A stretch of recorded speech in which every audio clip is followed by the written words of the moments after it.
ప్రేమతోనన్నా లేకపోతే డబ్బుతోనన్నా.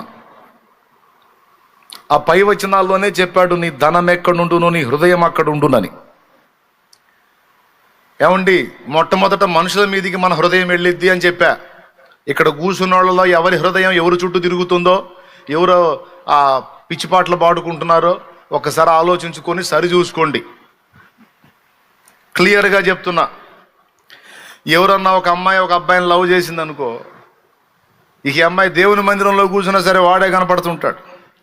ఆఖరికి మోకాళ్ళుని ప్రార్థన చేసినా సరే, ప్రభా వాడినే నాకు భర్తగా ఇత్తండి, స్తోత్రం, హల్లెలూయా హల్లెలూయా హల్లెలూయా హల్లెలూయా. ఇప్పుడు ఈమెకి దేవుడు ఎవరు? ఎవడిని లవ్ చేసిందో వాడే.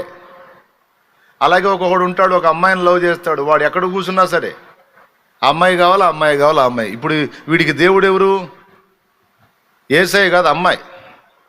సిస్టర్ వింటున్నావా? ఎవరు దేవుడు?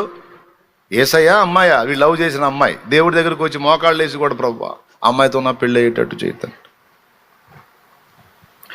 మళ్ళీ వీడు కూడా ఆరాధన చేస్తాడు. అన్ని మనం చేసే పనులని ప్రార్థన చేద్దామంటే ప్రార్థన చేస్తాడు, హల్లెలూయా అంటే హల్లెలూయా అంటాడు, ఆరాధన చేస్తాడు, అన్నీ చేస్తాడు. కానీ హృదయం నిండా మాత్రం ఆ అమ్మాయే ఉంటుంది. దీన్ని ఏమని చెప్పొచ్చు అంటే, వీని హృదయం ఎటు తిప్పుకున్నాడు?